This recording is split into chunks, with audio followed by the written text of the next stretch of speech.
today's lecture, we are going to discuss about amniocentesis, that means amniotic fluid test, also known as AFT. Before that, I would like to start medical termination of pregnancy, that means MTP. हे काय आहे याच्याबद्दल बोलूयात आपण. MTP. MTP, its full form is medical termination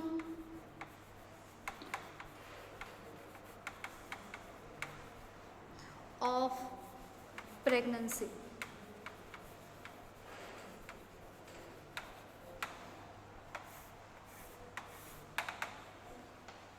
MTP, M stands for medical termination and pregnancy. आता termination काय असतं? Termination that means to remove, काढून टाकायचं. आपण म्हणतो ना एखाद्या पर्सनला टर्मिनेट केलं त्याच्या जॉबवरून, दॅट मीन्स त्यांना तिथून लेफ्ट आउट केलं. आता ह्या केसमध्ये प्रेग्नन्सी टर्मिनेट होणं म्हणजे हे ॲबॉर्शनशी रिलेटेड आहे. And medical that means doctor has to be prescribe, म्हणजेच डॉक्टरांनी जर प्रिस्क्राईब केलं असेल आणि अशा पद्धतीने जर ती जी काही फिटल डेव्हलपमेंट आहे त्याला तिथेच स्टॉप केलं before the completion of full term that means complete जो काही जेस्टेशन पिरियड होता, that means complete development of that फिटलची कम्प्लीट डेव्हलपमेंट 280 डेजचा जो काही जेस्टेशन पिरियड आहे और नियर अबाउट 9 मंथचा जो पिरियड आहे, before that period it is that MTP, it is a voluntary and an intentional. जर अशा पद्धतीने इंटेन्शनल अबॉर्शन असेल before the completion of full term, then it is known as medical termination of pregnancy. ही का असते, कशासाठी perform करायची, आणि to examine this MTP, actually this MTP is get done by amniocentesis. म्हणजे जर medical termination of pregnancy perform करायचं असेल तर त्याच्यासाठी AFT टेस्ट करावी लागते, that means amniotic fluid test. मग हे काय आहे त्याच्याबद्दल थोडंसं बोलूयात. It is voluntary or intentional abortion induced and performed. चला थोडंसं डिफाईन करूयात आपण. It is voluntary and intentional abortion is induced and performed before the completion of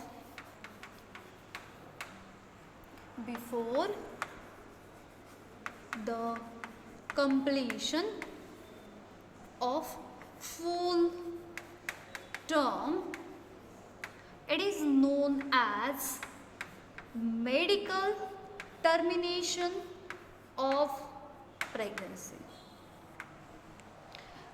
आता परत एकदा येणार आहे, हे का आहे याच्यावरती क्वेश्चन येतो. ॲक्च्युली जस्ट फुल फॉर्म पण विचारला जातो, कशा पद्धतीने एक्झामाइन केलं जातं, परफॉर्म कोणत्या टेस्ट थ्रू केलं जातं, ती टेस्ट म्हणजे नक्की काय असतं, त्याच्यामधून काय एक्स्ट्रॅक्ट केलं जातं, how the procedure is get followed to perform amniocentesis, why that procedure is required, why that test is get performed, what is the risk while performing this test, and how the misuse of this test is could be done. So असे बऱ्याचशा things आहेत की का perform करायची ॲम्निओसेंटेसिस, असं काय reason असेल की जेणेकरून ते डॉक्टर प्रिस्क्राईब करून देतात की अच्छा ओके त्या बेबीच्या कंप्लीट डेव्हलपमेंटच्या अगोदर. आता इथे मी मेन्शन केल्या 2 गोष्टी. एक मेन्शन केले मी ते व्हॉलेंटरी म्हणजे ऐच्छिक, स्वतःच्या इच्छेने. व्हॉलेंटरी दॅट मीन्स त्यांनी डिसाईड केलेलं असतं की आता हे जे काही फीटस आहे सो ह्याला काय करायचं आहे, टर्मिनेट करायचं आहे. अँड इंटेन्शनल, आपण एखादी गोष्ट मुद्दाम करतो, जाणीवपूर्वक करतो, आपल्याला माहिती असतं, स्वतःच्या मनाने एखादी गोष्ट जाणीवपूर्वक केली जाते. काय करतोय, abortion is induced and performed before the completion of food term. आता याच्या अगोदर आपण अजून एक टर्म पाहिले होते which is abortion. Abortion. Abortion means what? Incomplete or undeveloped fetus is lost from mother's uterus and then the condition is known as abortion. If undeveloped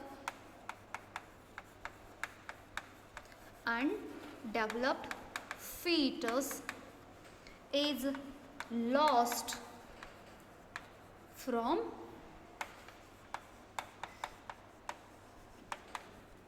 mother's body or uterus म्हणूयात, then the condition is known as, such condition is known as abortion. आता इथे bye accidentally झाला असेल, इथे मात्र एक act आहे हा MTP. It is an act. इंडियामध्ये 1971मध्ये आलेला हा ॲक्ट आहे and some amendment has been done in the year of 2002. 2002 सालामध्ये त्याच्यामध्ये काहीतरी नवीन चेंजेस आलेत आणि ॲक्च्युली तो कसा फॉलो केला गेला पाहिजे, कसा फॉलो केला गेला नाही पाहिजे किंवा अकॉर्डिंगली त्यांचे मिसयूज कसे आहेत ते कसे प्रिव्हेंट करता येतील ह्या दृष्टीने त्याच्याबद्दल बोललं गेलेलं आहे. आता सध्या मला इथे लक्षात ठेवायचं आहे MTP means what? It is medical termination of pregnancy. Medically prescribe केलं गेलं आहे की आता ती जी काय प्रेग्नन्सी पिरियड आहे त्याला तिथे स्टॉप करायचं आहे, टर्मिनेट करायचं आहे. टर्मिनेट करण्यासाठी काय करावं लागलं? अबॉर्शन. प्रोसेस कशी होती? ही व्हॉलंटरी होती किंवा इंटेन्शनली केली गेलेली होती. ॲक्सिडेंटली जर अशा गोष्टी होतात त्याला मिसकॅरेज असं म्हटलं जातं. सो इथे मात्र काय केलं गेलं आहे? Voluntary and intentionally done thing which is abortion. So हे कंप्लीट फुल टर्मच्या अगोदर, त्या बेबीची कंप्लीट डेव्हलपमेंट व्हायच्या अगोदर हे काय होत आहेत? अबॉर्ट होतात. आणि अशा पद्धतीने जेव्हा ह्यांना ॲक्ट केलं जातं सो ह्याला म्हटलं जातं मेडिकल टर्मिनेशन ऑफ प्रेग्नन्सी. हे समजले आपल्याला? बरं, जर हे असं करायचं असेल तर त्याच्यासाठी काय करावं लागतं? आता पहिल्यांदा आपण हे डिस्कस करूयात की बाबा हे अशी का वेळ येते की जेव्हा डॉक्टर असं सजेस्ट करतात किंवा काहीतरी प्रिस्क्राईब करून देतात की आता प्रेग्नन्सी टर्मिनेट करायला हवी. एक सर्टन काही थिंग्स आहेत, जसं फॉर एक्झाम्पल फिटल डेव्हलपमेंटच्या ड्युरेशनमध्ये त्या फिटसला काही क्रोमोझोमल ॲबनॉर्मॅलिटीज आल्या. म्हणजे पुढे आपण डिस्कस करणार आहोत. कधी कधी जे काही 23 पेअर ऑफ क्रोमोझोम्स आहे, 21st पेअर ऑफ क्रोमोझोमवरती जर एक्स्ट्रा ॲडिशनल एक क्रोमोझोम आला तर ट्रायसोमी तयार होतात. त्या बेबीला डाऊन सिंड्रोम होऊ शकतो. जेनेटिकल डिसऑर्डर आहे.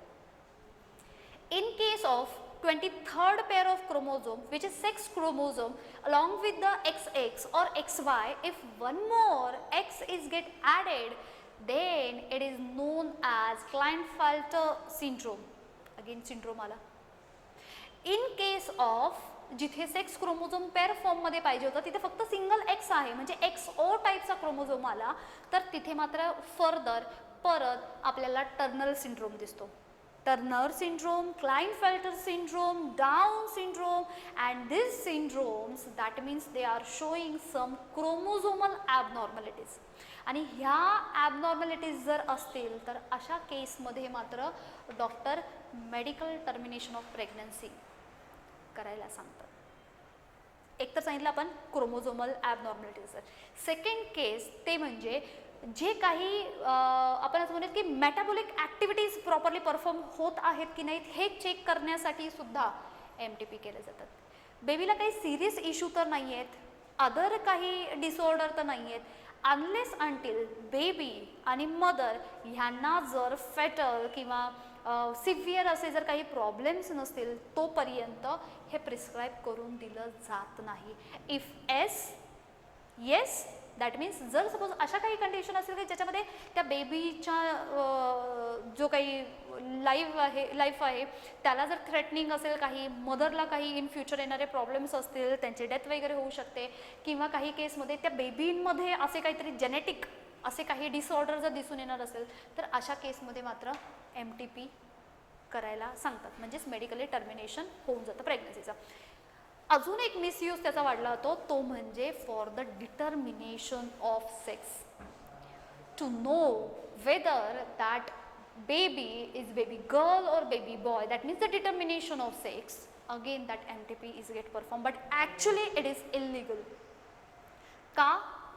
In India it is banned to use this examination for the determination of sex. So ह्या सर्वांसाठी आपल्याला काय परफॉर्म करायचं आहे. इन केस जर अशा काही ॲबनॉर्मलिटीज असतील, काही डिफेक्ट असतील, तर यासाठी काय करावं लागतं, ॲम्निओसेंटेसिस. सो आता आपल्याला आपला हा मोटिव्ह कळाला आहे की ॲम्निओसेंटेसिस पाहायचा आहे. त्याच्यासाठी आपल्याला पहिल्यांदा हे माहिती करून घेतलं की MTP काय असतो. MTP हे मेडिकल टर्मिनेशन ऑफ प्रेग्नन्सी असतं. मेडिकली म्हणजे जे डॉक्टर्स असतील, प्रॉपर जे कोणी कन्सर्न पर्सन असेल त्याच्याशी रिलेटेड, ते प्रिस्क्राईब करून देतात की प्रेग्नन्सीला आता स्टॉप करायचं आहे, म्हणजेच काय करायचं आहे, ॲबॉर्ट करायचं आहे.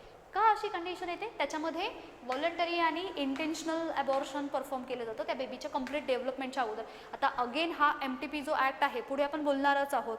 So as per this act जो 1971मध्ये आला, ॲक्च्युली इंडियामध्ये 1971मध्ये हा MTP ॲक्ट आला. And under this act this abortion could be done up to 20 weeks. But for the safest period or safer side, it could be done up to 12 week, म्हणजेच first ट्रायमेस्टरपर्यंत.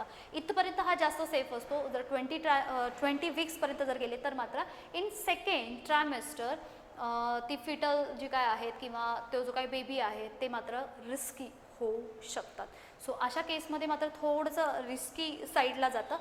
So हे सर्वांसाठी काय केलं जातं, म्हणजे आपल्याला पहिल्यांदा हे आयडेंटिफाय करायचं ना की बेबीची डेव्हलपमेंट योग्य आहे की नाही, किंवा त्यांच्यामध्ये काही जेनेटिक डिसऑर्डर तर नाही आहेत, क्रोमोझोमल ॲबनॉर्मलिटीज तर नाही आहेत, किंवा बऱ्याच वेळेला काही त्यांचे मेटाबॉलिक ॲक्टिव्हिटीज त्या प्रॉपरली परफॉर्म होत आहेत की नाहीत, एखादा स्पेसिफिक एन्झाईम असतो तो प्रॉपर अमाऊंटमध्ये फॉर्म होत आहे की नाही आहे. एक्झाम्पल फिनाईल कीटोन्युरिया सारखे असे तर काही सिम्पटम्स दिसत नाही आहेत. हे सर्व आयडेंटिफाय करण्यासाठी जी टेस्ट परफॉर्म केली जाते त्याला म्हटलं जातं amniocentesis. amniocentesis.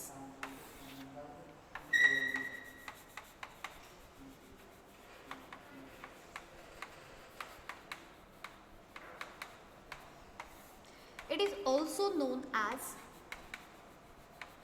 amniotic fluid test.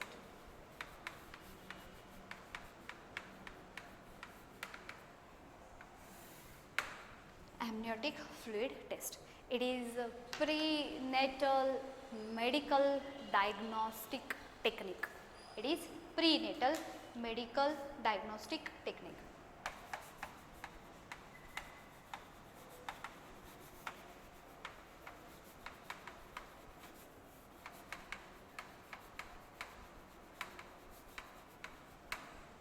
काय सांगतो आपण, this is prenatal medical technique. Prenatal means before birth. आपण इथे ऑलरेडी सांगितलं आहे before the completion of full term. इथे फुल टर्मचा मिनिंग आहे completion of gestation period. Gestation period असतो near about 280 days or 9th month. So हा period complete व्हायच्या अगोदर प्रीनेटल बिफोर बर्थ ही अशी एक मेडिकल टेक्निक आहे ज्याच्यामध्ये जी टेस्ट परफॉर्म केली जाते त्याला म्हटलं जातं amniocentesis. First thing. Second, it is a medical procedure used in prenatal medical diagnosis of chromosomal ॲबनॉर्मॅलिटीज. आता ही का केली जाते, कशासाठी परफॉर्म करायला लागते, त्याचे काही सर्टन थिंग्स मेन्शन करूयात आपण. It is medical procedure. It is medical procedure which is used in prenatal diagnosis, used in prenatal diagnosis of chromosomal abnormalities. आता कशासाठी आहे ना त्याला थोडंसं आपण हायलाइट करूयात. का, फॉर क्रोमोझोमल abnormalities.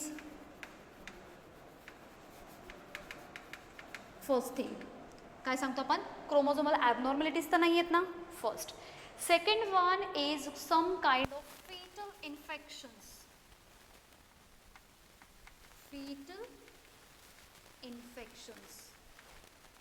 त्या फिटलच्या डेव्हलपमेंटच्या ड्युरेशनमध्ये त्या फिटसला कोणत्याही प्रकारचं इन्फेक्शन तर नाही आहे ना, फाइंड आउट करण्यासाठी. Again next one is sex determination.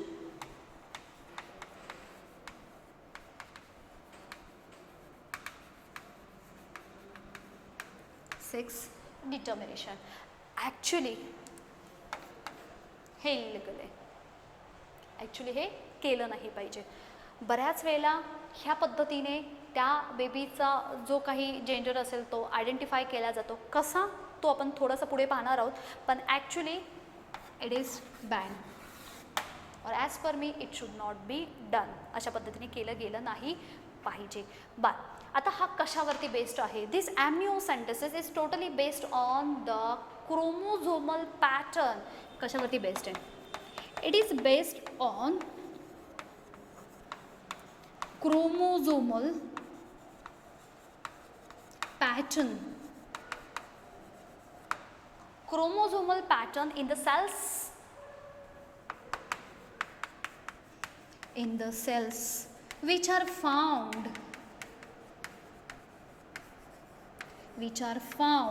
in amniotic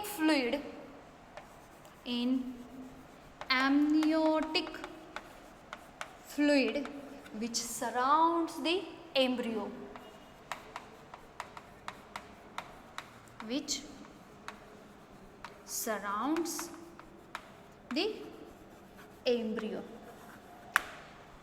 post fertilisation इव्हेंटमध्ये आपण इथपर्यंत पाहिलं होतं. तो एम्ब्रिओ डेव्हलप झाला आहे, एम्ब्रिओच्या भोवती प्लासेंटा आला आहे, देन त्यांच्यामध्ये आपल्याला तिथे सर्टन ॲम्निओटिक कॅव्हिटी फॉर्म केली होती एक्स्ट्रा एम्ब्रिओनिक मेम्ब्रेनने. कोणता मेम्ब्रेन होता तो? ॲम्निऑन मेम्ब्रेनने त्यांच्या भोवती तिथे मध्ये एक स्पेस होती आणि त्याला आपण नाव दिलं होतं ॲम्निओटिक कॅव्हिटी. ती ॲम्निओटिक कॅव्हिटी ज्या फ्लुइडने फिल्ड होती त्याला नाव दिलं होतं आपण ॲम्निओटिक फ्लुइड. आणि आता इथे एक इंटरेस्टिंग गोष्ट अशी आहे, जेव्हा आता हे थोडंसं परत मागे आपलं हा जो काही आहे एम्ब्रिओ आहे, देन हे एक कन्सिडर करूयात आपण. हा जो पार्ट आहे हा एंडोमेट्रियमचा आहे, राईट. आता इथे काय होत आहे, हा जो काही फिटसचा पार्ट आहे, एम्ब्रिओचा पार्ट आहे, हे काय करतायत? कोरिओनिक व्हिलाय फॉर्म करत असतात.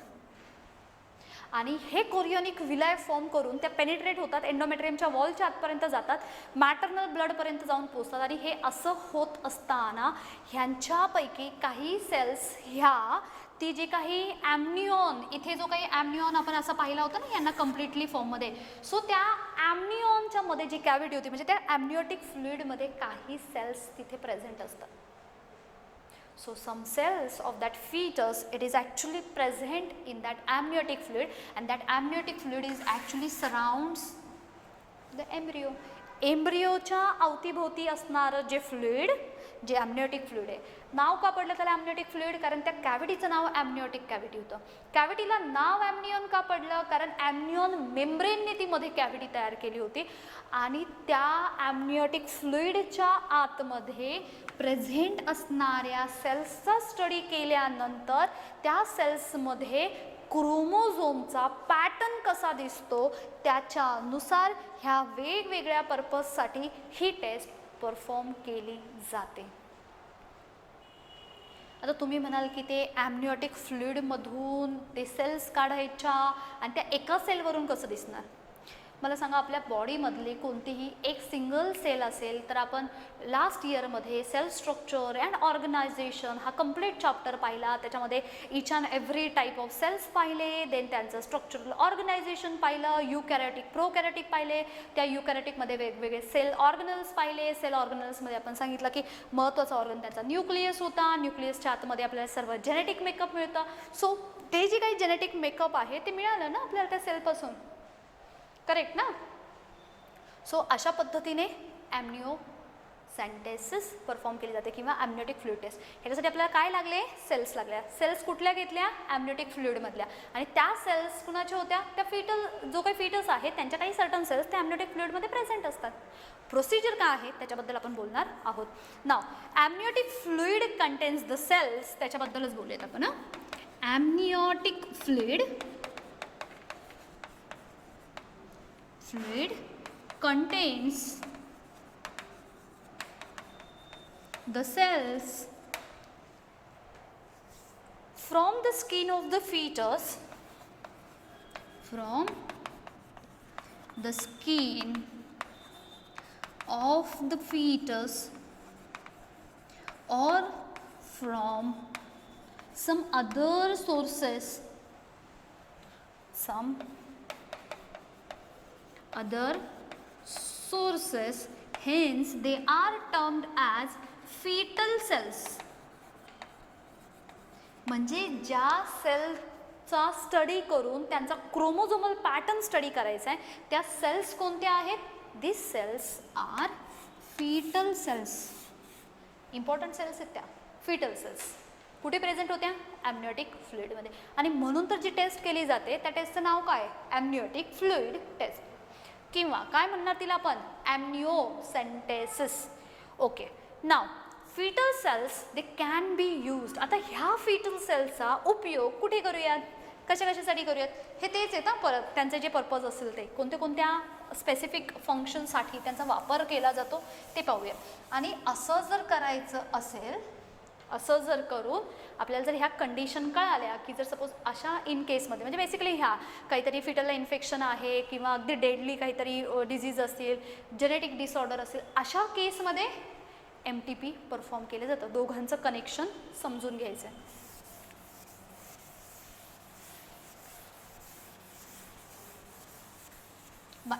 These fetal cells can be used to determine the sex of the fetus as we have mentioned the earlier. So मी इथे परत एकदा मेन्शन करते, fetal cells can be used. आता आपण ह्या fetal cells घेतल्या, काय काय वापर करणार? First, to determination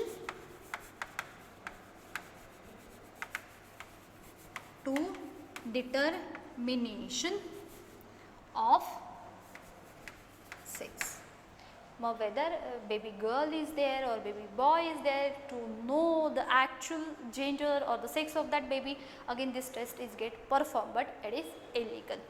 Second thing, to identify some abnormalities in the number of chromosomes. To identify some abnormalities,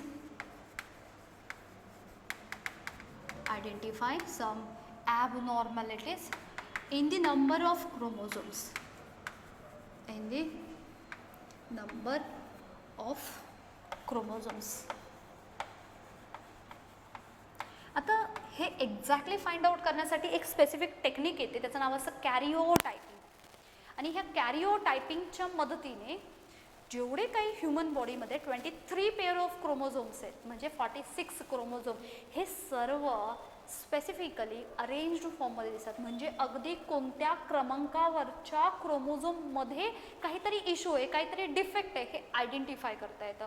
आणि जसं आपण मगाशी बोललो, genetic disorder either it is in the form of Turner syndrome और समटाइम्स डाऊन सिंड्रोम और Klinefelter syndrome. So असे जर syndrome असतील किंवा हे जे जेनेटिक डिसऑर्डर आहेत हे स्पेसिफिकली कोणत्या नंबरच्या क्रोमोझोमवरती फॉर्म होताना दिसतात, त्यांचे इम्पॅक्ट्स पुढे काय होतील, सो अकॉर्डिंगली हे अर्ली फेजमध्ये कळतं. आणि हे समजण्यासाठीच तर काय केलं जातं? फिटल सेल्सचा वापर केला जातो.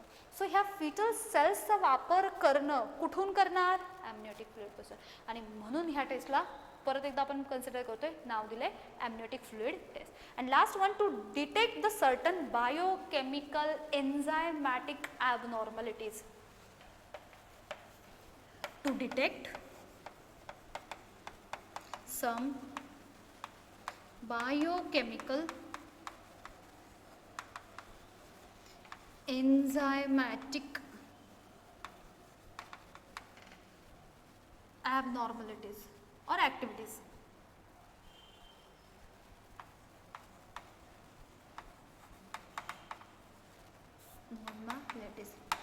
आता तुम्ही म्हणाल की एक स्पेसिफिक एन्झाईमसाठी एवढ्या मोठ्या टेस्ट करणं का गरजेचं आहे? अगदी सिंगल सेलवरून सुद्धा त्या स्पेसिफिक एन्झाईमचं सिक्रिशन, त्यांचं प्रोडक्शन, त्यांचं वर्किंग हे कशा पद्धतीने परफॉर्म होतं हे सुद्धा फार मॅटर करताना दिसून येतो. कारण every enzyme has a specific role. मग स्पेसिफिक फॉर्ममध्ये तो प्रोड्यूस्ड होतो आहे, तो सिक्रीशन होणं, त्यांनी वेगवेगळ्या मेटाबॉलिक ॲक्टिव्हिटीजमध्ये परफॉर्मन्स दाखवणं, अदरवाईज त्यांचे इम्पॅक्ट त्या बेबीच्या जसं त्यांची डेव्हलपमेंट असेल त्यांच्या प्रत्येक फेजमध्ये आपल्याला दिसून येते. बऱ्याच वेळेला तुम्ही पाहिलं असेल की स्पेसिफिक काइंड ऑफ ॲलर्जी असेल, अदर काही स्पेसिफिक वेगवेगळे an number of things health related issue तयार होतात. सो एन्झायमॅटिक काही ॲबनॉर्मॅलिटीज तर नाही आहे ना, बायोकेमिकली जर त्याचा विचार केला गेला तर त्याचा काही त्या बेबीच्या डेव्हलपमेंटवरती काही इम्पॅक्ट तर पडणार नाही ना. ह्या सर्व गोष्टींच्या टेस्ट करून पाहण्यासाठी फिटल सेलची रिक्वायरमेंट असते आणि ह्या फिटल सेल ह्या कुठून मिळणार आहेत आपल्याला, ॲमनिओटिक फ्लुइडपासून. आणि टेस्टला आपण नाव देणार आहोत ॲमनिओसायंटिसिस. आता मला कळालं की MTP म्हणजे काय, मेडिकल टर्मिनेशन ऑफ प्रेग्नन्सी. का करायची, इन केस जर अशा काही सिच्युएशन आल्या, ही नाही अशा काही सिच्युएशन आल्या, क्रोमोझोमल ॲबनॉर्मॅलिटीज आल्या, फिटलचं काही इन्फेक्शन आलं किंवा काही बायोकेमिकल एन्झायमॅटिक ॲबनॉर्मॅलिटीज आल्या, अशी जर काही सिच्युएशन असेल आणि जर ती सिव्हिअर लेवलला असेल तर डॉक्टर स्वतःहून प्रिस्क्राईब करून देतात आणि मग काय केलं जातं ते अर्ली फॉर्ममध्ये म्हणजे अप टू द 12 वीकपर्यंत अबॉर्ट केले जातात. आता आपण जाऊयात की ही जी ॲमनिओसायंटिसिस टेस्ट आहे ह्याला कशा पद्धतीने परफॉर्म केलं जातं. सो आपण ह्याच्या प्रोसिजरबद्दल बोलूयात. मला ह्या थिंग्स लक्षात आल्यात, right. So let's talk about the procedure of this taste.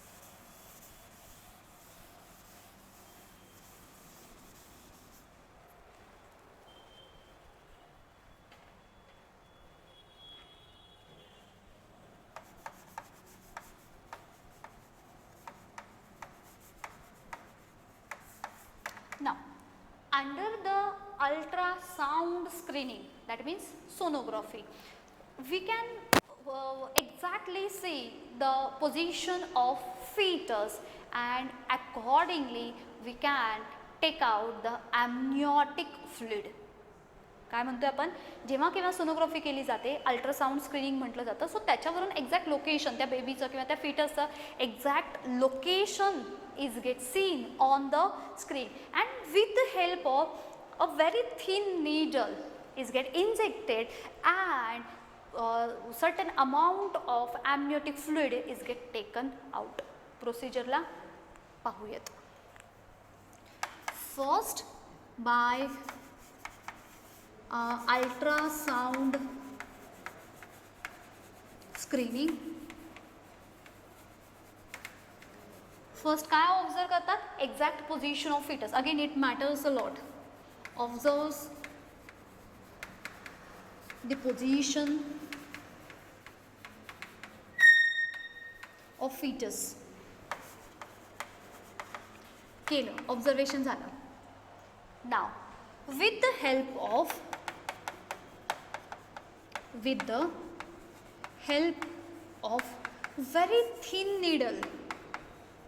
very thin needle, certain amount of amniotic fluid is taken out.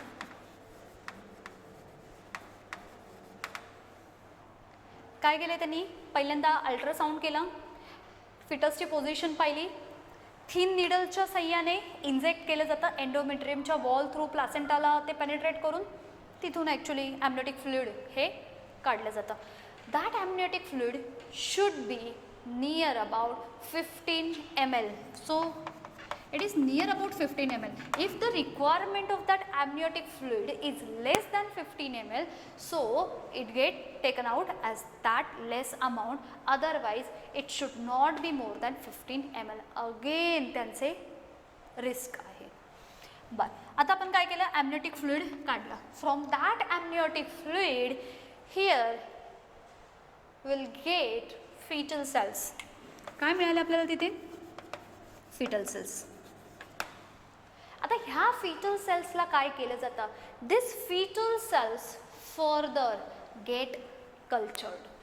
आता ह्यांचं कल्चर करतात म्हणजे त्यांचेच फर्दर मायटॉटिक डिव्हिजन केले जातात. So this fetal cells they further get cultured but in vitro condition. नाव in vitro and in vivo ह्या दोन्हीही कंडिशन तुम्ही ऐकल्या असेल. In vivo that means inside the body. In vitro condition that means outside the body but in the same condition.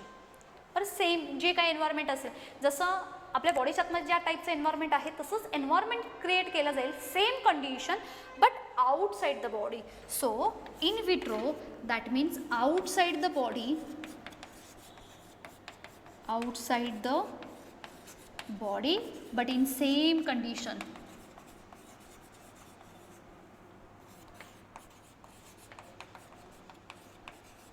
But in same condition. बर, आता ह्याचे खूप सारे सेल्स काय केल्या, वाढवले त्यांनी. आणि मग त्याच्यानंतर त्यांनी जे परफॉर्म केलं it is known as karyotyping. Very important. It is karyotyping. हे कॅरिओटायपिंग का आहे त्याच्याबद्दल सुद्धा बोलणार आहोत. आता पहिल्यांदा आपण परत प्रोसिजरकडे जाऊयात. आपल्याला हे समजलं MTP आहे medical termination of pregnancy.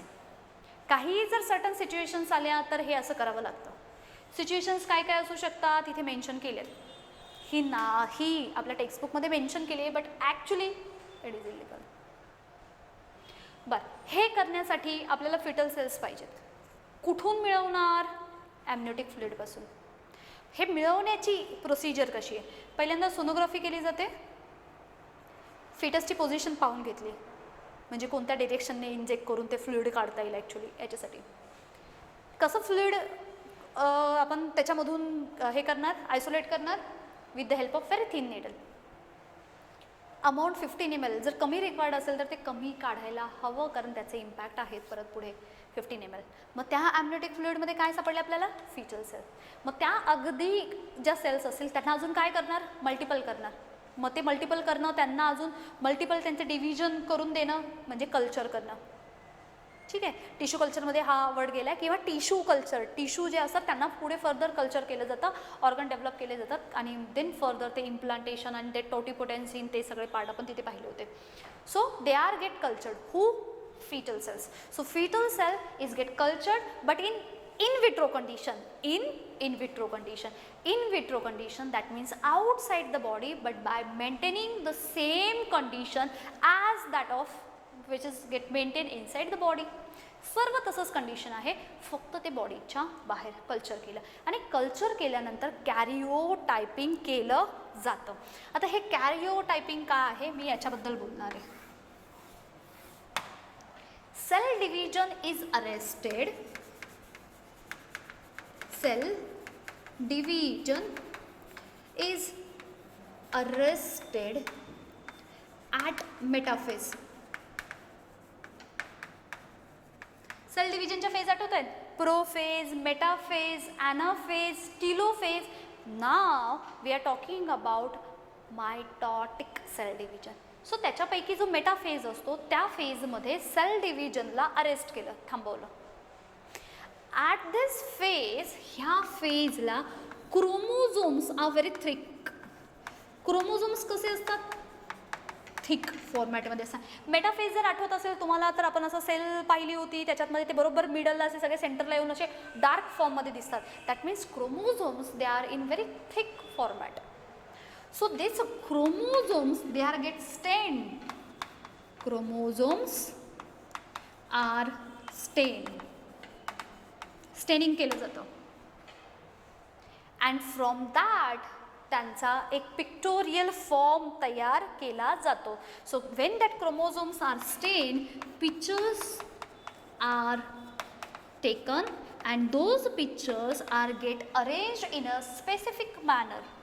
And arranged in specifically.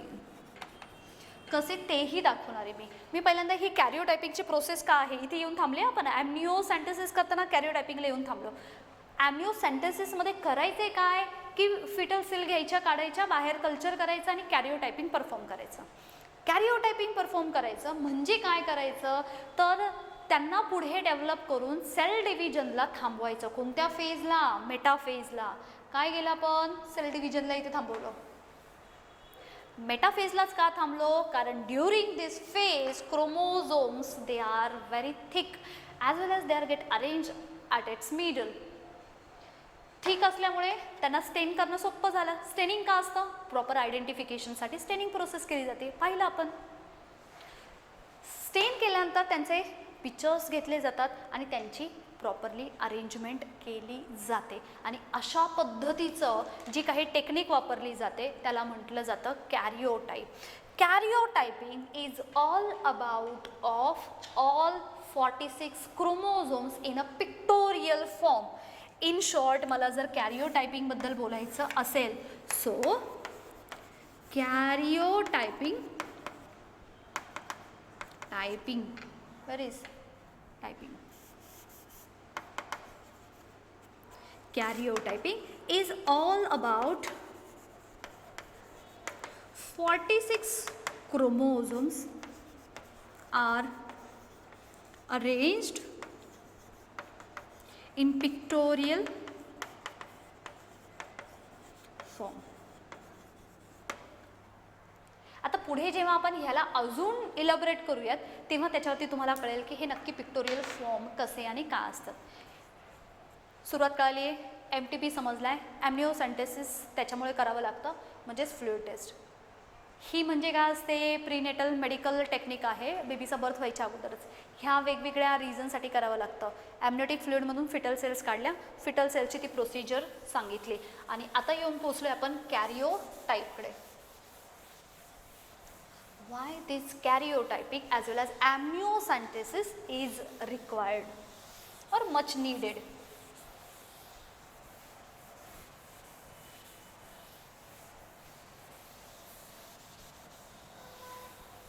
Okay, first for the congenital disorder का करायचे, सर्वात बेसिक एक रिझन आहे for congenital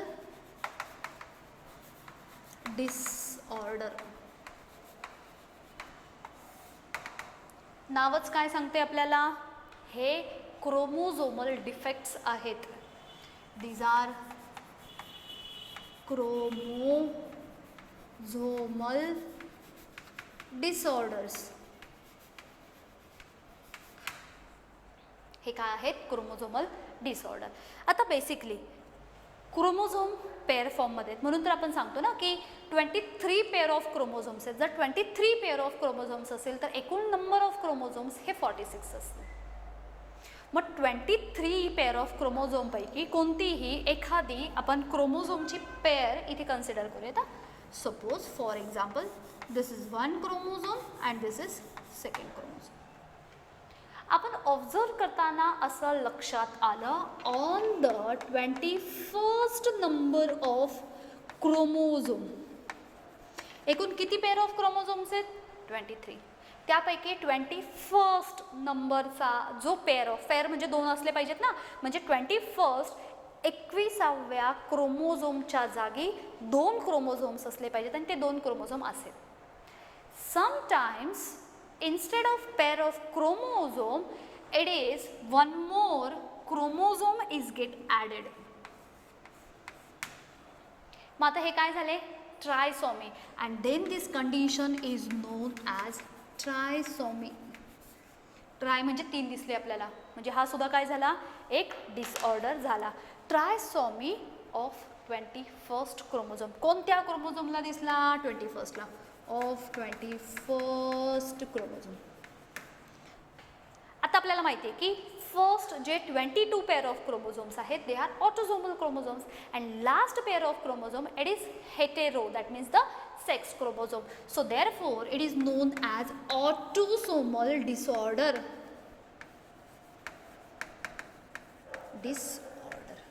And this disorder further leads into the Down syndrome.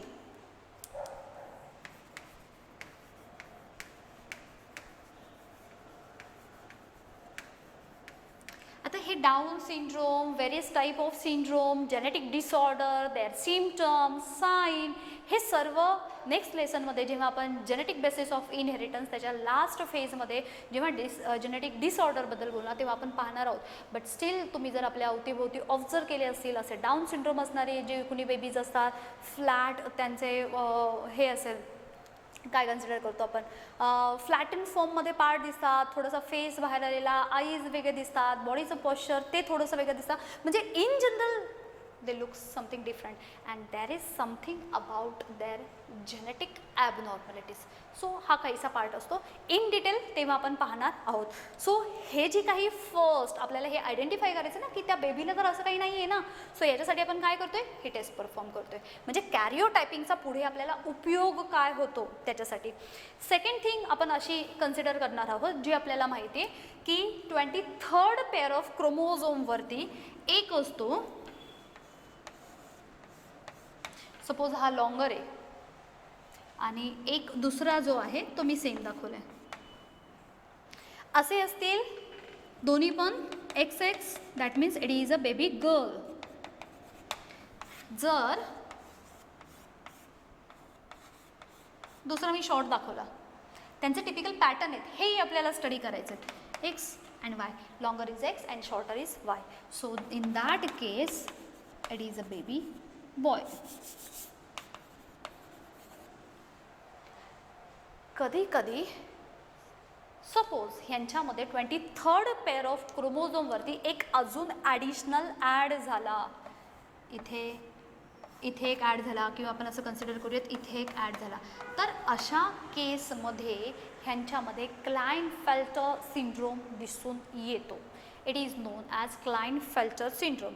XXY असं मेन्शन करूयात, XXY. It is Klinefelter's syndrome and it is chromosomal disorder or sex chromosomal disorder.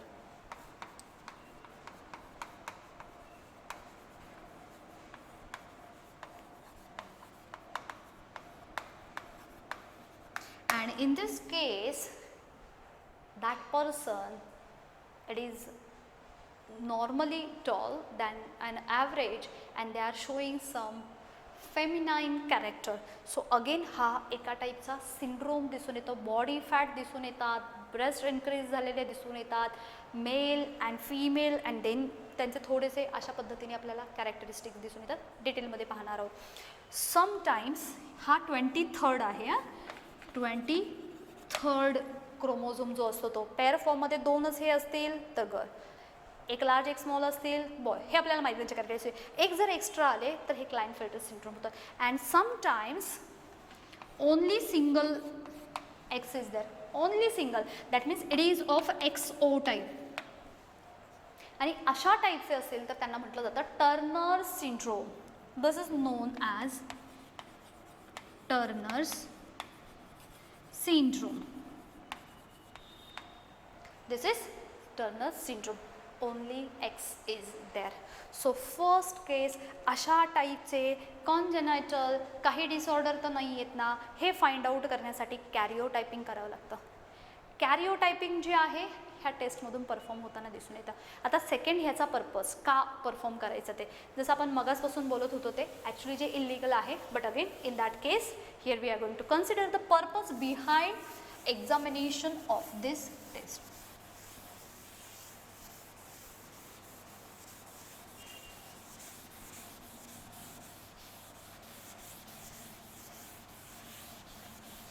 Second one is sex determination.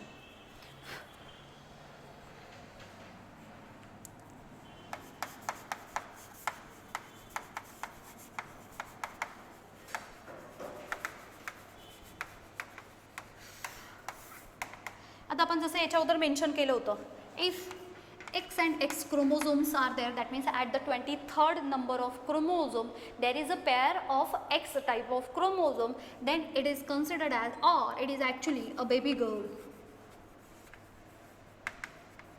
And if X and Y chromosomes are there, then it is baby boy.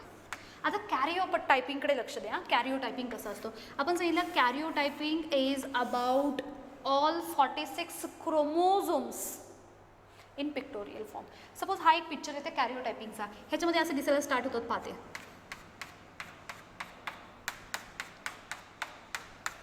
हे असे सगळे 23rd याच्यामध्ये. आणि जो 23 जो आहे ना हा, so the picture is not shown at the place of 23rd or 23 number of chromosome. Instead of that something has been written over there. म्हणजे काय करतात ते की हे जे काही क्रोमोझोमचे पॅटर्न आहेत इथले सगळे हे जे काही आहेत रिमेनिंग हे सगळे 22 पेअर ऑफ क्रोमोझोम्स आहेत. This 22 pair of chromosomes they are autosomes. Same असतात. आणि हा जो काही शेवटची पेअर ऑफ क्रोमोझोम आहे ती 23rd मेन्शन केली आहे. 23 नाही 23वी 23rd जी पेअर ऑफ क्रोमोझोम आहे it is known as heterosomes. Heterosomes. आणि हे फार कॉमन आहे की जस्ट इथे प्रेझेंट असणाऱ्या क्रोमोझोमला ऑब्झर्व करून can determine the gender of baby. मग काय केलं जातं आता काय केलं जातं कॅरिओटायपिंगमध्ये इथे जी काही लास्ट पेअर ऑफ क्रोमोझोम असते त्याचा पिक्चर शो केला जात नाही. तिथे काही इन्फॉर्मेशन लिहून दिली जाते. आणि असं जे एक पिक्चर फॉर्म मिळतो ज्याच्यामध्ये सगळे जे पेअर ऑफ क्रोमोझोम्स आहेत त्यांचे एक प्रिंटिंग फॉर्ममध्ये असतात ते तिथे दिसतात. आणि अशा टाईपचा जो पॅटर्न असतो त्याला म्हटलं जातं कॅरिओटायपिंग. आणि अशा पद्धतीचं कॅरिओटायपिंग परफॉर्म करून वेगवेगळे जेनेटिक डिसऑर्डर तर नाही आहेत ना, किंवा जसं आपण सांगितलं मेटाबॉलिक एन्झायमॅटिक काही ॲबनॉर्मलिटीज तर नाही आहेत ना, किंवा सेक्स डिटर्मिनेशन ह्या सर्व प्रोसिजरसाठी त्यांचा वापर केला जातो. नाव आता ह्यांचा वापर करून जसं इथे आपण सांगितलं ह्यांचा वापर करून एक ड्रॉबॅक काय जो आपण याच्या अगोदर डिस्कस केला होता. That drawback is female foeticide. Female foeticide. Female feticide, it is nothing but the abortion of female fetus. आता इथे मात्र इंटेन्शनली मगाशी मी मेन्शन करताना सांगितलं होतं व्हॉलंटरी अँड इंटेन्शनल अबॉर्शन. मग आता ह्या केसमध्ये काय केलं जातं जर इन केस हे अशा टाईपचं कॅरिओटायपिंग परफॉर्म करून जर तिथे कन्क्ल्युजन निघालं की baby girl is there, so in that case female feticide is get done. म्हणजे त्या फिमेल फिटसला अबॉर्ट केलं जातं. आता actually this female feticide by determining this karyotype it is totally bad. तुम्ही बऱ्याच वेळेला जे सोनोग्राफीचे सेंटर असतील किंवा गायनेकोलॉजिस्टचे जे हॉस्पिटल्स असतील तिथे बोर्ड लावलेले पाहिले असेल की बेसिकली इथे ह्या स्पेसिफिक पर्पजसाठी अशा काही टेस्ट करणं बॅन आहे. So this amniocentesis is banned for the determination of sex. Instead of that we can go for to determine any kind of congenital disorder, to understand or to detect some metabolic abnormalities or enzymatic abnormalities, that will be okay. So ह्या केससाठी मात्र permission मिळते. पण जर ह्या केससाठी पाहिलं तर amniocentesis is totally banned. हे मात्र बॅन दिसतं. आता याचं कारण का आहे इन पॉप्युलेशन जर आपण कन्सिडर केलं तर हे बेसिकली आपल्याला ह्या सगळ्या गोष्टी माहिती आहेत. पहा जर पॉप्युलेशनमध्ये आपण 1000 मेल कन्सिडर केले as per that 1000 male behind every 1000 male there is near about 934 girls or we can say the female. So हा रेशो मात्र काय होतो इम्बॅलन्स होतो. आणि कुठेतरी हा रेशो म्हणजेच पुढे जाऊन काय होतात की हे सर्व म्हणजे प्रत्येक this ratio it should be 1:1 right. हा रेशो कसा असायला पाहिजे 1:1. पण हा रेशो मात्र फिमेल फिटिसाईडमुळे कमी होत चालला आहे. ज्या काही गर्ल्सचं अमाऊंट आहे किंवा नंबर ऑफ गर्ल्स आहेत ह्या मात्र फिमेल फिटिसाईडमुळे किंवा अशा टाईपच्या टेस्ट केल्यामुळे अमिनो सेंटेसिस हे असे परफॉर्म केल्यामुळे ह्यांचा जो रेशो आहे तो मात्र हळूहळू आपल्याला रिड्यूस होताना दिसून येतो. In some states the ratio of boys to the girl it is quite lower than this. 800 आहे 700 आहे पर 1000 मेल. मग हा रेशो मात्र अजून रिस्की आहेत. किंवा आपली जी बायोडायव्हर्सिटी आहे याच्यामध्ये मात्र हे कुठेतरी इम्बॅलन्स करताना दिसून येतात. And just because of that this female feticide is totally bad. That means the abortion of female fetus is totally get back. आता हे सर्व जसं आपण बर्थ कंट्रोलमध्ये ह्या सर्व गोष्टी याच्या अगोदरच्या लेक्चरमध्ये सुद्धा पाहिल्या. सो बेसिकली जर कन्सिडर करायचं असेल तर हायेस्ट पॉप्युलेशन जर कोणत्या स्टेटमध्ये असेल तर ती UPमध्ये, उत्तर प्रदेशमध्ये पाहतो, आणि जर लोएस्ट पॉप्युलेशन जर आपल्याला कन्सिडर करायची असेल तर ती सिक्कीममध्ये पाहायला मिळते. बट अगेन कुठेतरी हा जो रेशो असतो हा सुद्धा बॅलन्स्ड वेमध्ये असायला हवा, आणि हा होण्यासाठी हे कम्प्लिटली आपल्याकडे बॅन केलेलं आहे. आता आपल्याला MTP कळाला, आपल्याला ॲम्निओसेंटेसिस कळालेत, त्याच्यासाठी फिटल सेल्स घ्यायच्या ते कळालं, प्रोसिजर काय असते कळाली, कॅरिओटायपिंग समजले, आणि देन कॅरिओटायपिंग का बेसिकली परफॉर्म करायचं हेही समजलं. आता आपण बोलणार आहोत की कॅरिओटायपिंग परफॉर्म करत असताना किंवा ॲम्निओसेंटेसिस परफॉर्म करत असताना रिस्क फॅक्टर काय आहेत, what are the risk while examining or performing this amniocentesis. थोडंसं याच्याबद्दल बोलूयात आपण. रिस्क फॅक्टर,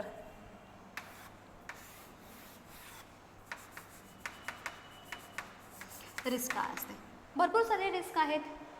फिटलला इन्फेक्शन होऊ शकतं, देन ॲम्निओटिक फ्लुइड असेल ते लीक होऊ शकतं, बऱ्याचशा केसमध्ये मिसकॅरेज होऊ शकतात किंवा निडल इंजुरी होऊ शकते त्या फीचर्सला. चला काय काय रिस्क फॅक्टर असेल. First will talk about the miscarriage.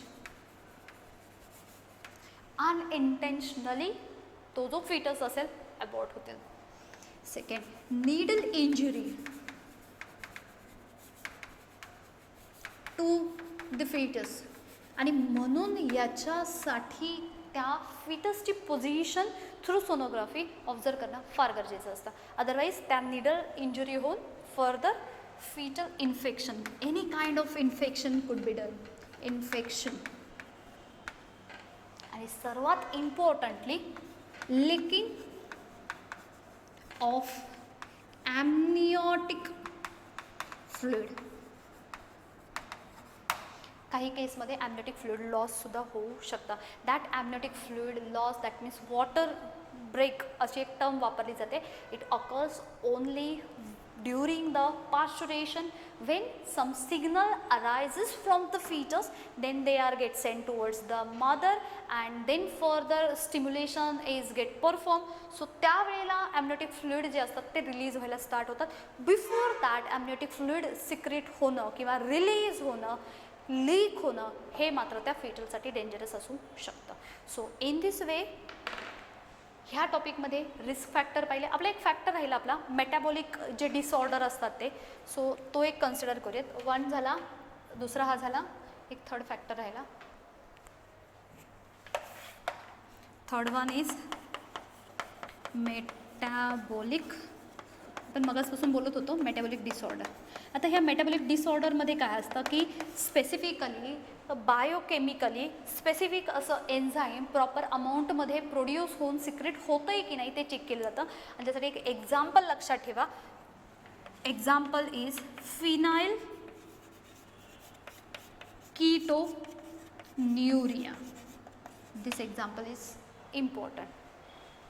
Okay, so one enzyme is not produced properly, so can also be detected by analyzing the cells. म्हणजे एखादं स्पेसिफिक एन्झाईम असेल ते प्रॉपरली प्रोड्यूस होत नाही, त्याचं सिक्रेशन प्रॉपर नाही आहे, असं जर फाइंड आउट करायचं असेल सो अगेन ते आपण काय फाइंड आउट करू शकतो, फिटल सेलपासून फाइंड आउट करू शकतो. थोडंसं MTP बद्दल बोलूयात आपण. हे झालं आपलं risk factor. Okay,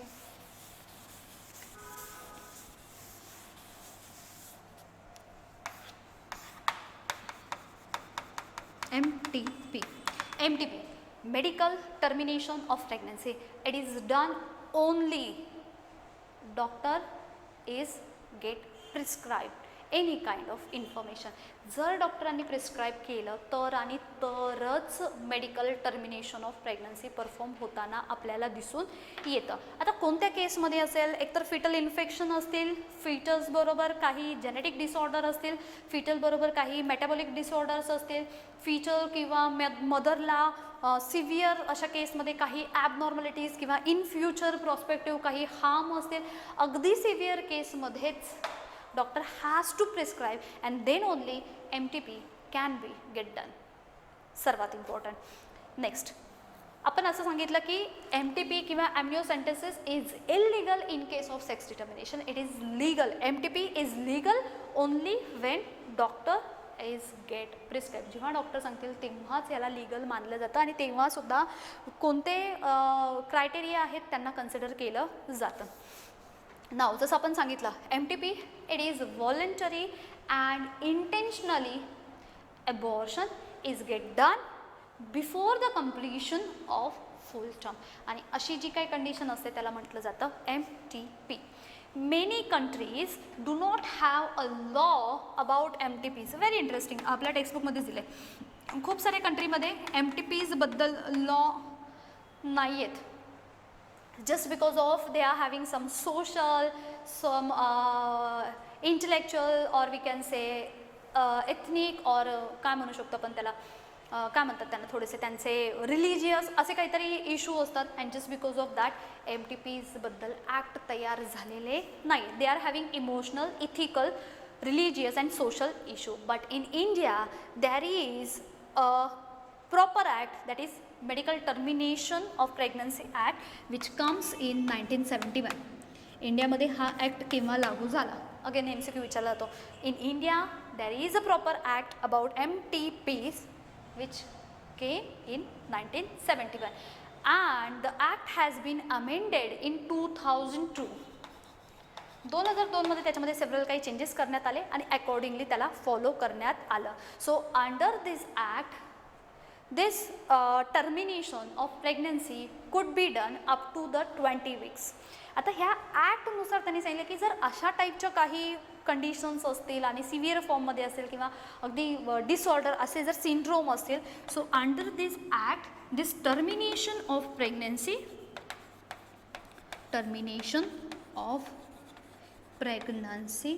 could be done up to the 20 weeks. But at the safer side it could get done up to the 12 week. जास्त सेफ केव्हा असणार आहे? जर 12 वीकचा फिटस असेल तर तेव्हा मात्र प्रेग्नन्सी टर्मिनेट करणं हे थोडंसं सेफर साईडला असतं. 20 वीकपर्यंत अलाव केलं गेलं आहे. But in second trimester it becomes risky or it is on a higher risk. It is all about the amniocentesis. We have talked about the how that amniotic fluid test is get performed. Now MTP, what is mean by that? How that MTP is get defined? In India, when this act, proper act of MTP came and the amendment is get done in 2002, and as per that act, termination of pregnancy can be get done up to the 20 weeks. Safer side, it could get done before 12 weeks, but in second semester it could be on a higher risk. In our next lecture, we will talk about some sexually transmitted diseases and we'll see the later on part. Thank you.